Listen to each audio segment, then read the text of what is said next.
In the last few weeks, we've been hearing some testimonies of hope from different members of the church, and sometimes you think you may know somebody until you hear their story.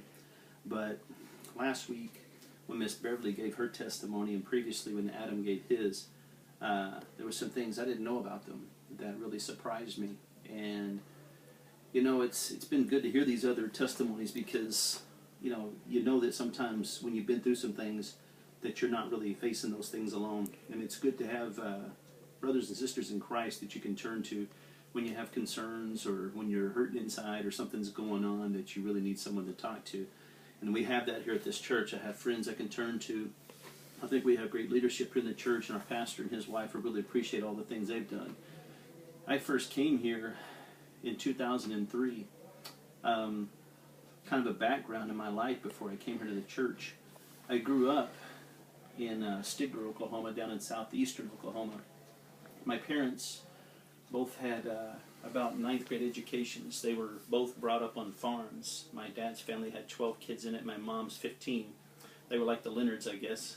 But, you know, they things that they went through in their past, I had no idea until later in life. But I think I'm kind of a product of a lot of the things that my dad went through as a child. When Miss Beverly spoke last week, again, I had no idea some of the things she faced. And abuse is something, I know there's different aspects of abuse, and there's, you know, many different levels of abuse. And the abuse that I faced was more of a physical abuse and a verbal abuse.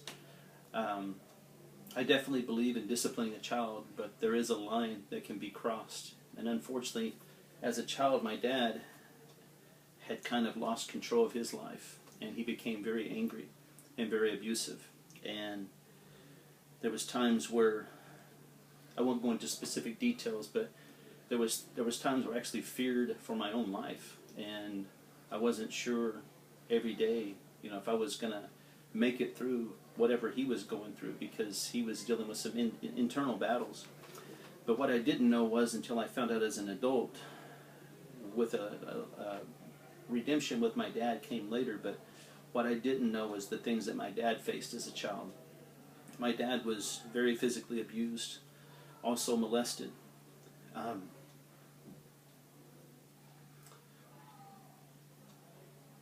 I was not molested or sexually abused. However, I was very violently physically abused.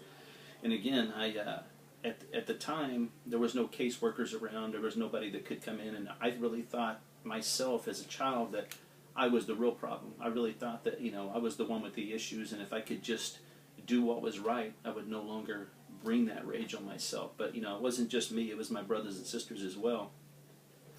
And sometimes my oldest sister would try to step between and stop the abuse. But, you know, I didn't understand fully why my dad did what he did, because he would do other things to show a lot of love. And the odd part being that if someone else outside the family touched one of his children, you know, it wasn't good to be that person.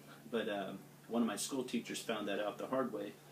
And fortunately, at the time, my dad didn't wind up going to jail, but, you know, he had approached one of them that had did something to me at school that brought physical harm to me. But I kind of was confused by that as a child. I didn't understand why, on one hand, my dad would, you know, take out his anger on me, but on the other hand, he would take up for me. So that was a hard thing to understand. But as time went on, the marriage between my dad and my mom was something that didn't last, because my dad, he had lost his bearings completely, and he, at the time, was an associate pastor at a Pentecostal church in Stigler.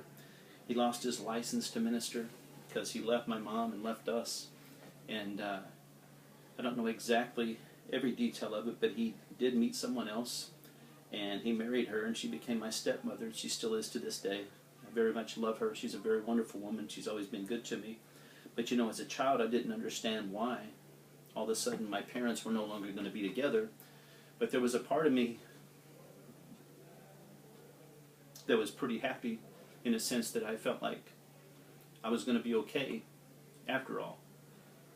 You know, there wasn't going to be any more beatings with an ash shovel or something of that nature. I mean, things that, again, my dad would have faced serious, probably jail time for today. But, again, I had no idea what my dad was going through, what caused, what brought it all up in him. But the anger and the rage, he found the easiest targets. And I always thought that one day, whenever we were living away from Dad, that we'd probably never see him again. But my dad, fortunately, was surrounded by Christian men who took him under his wing.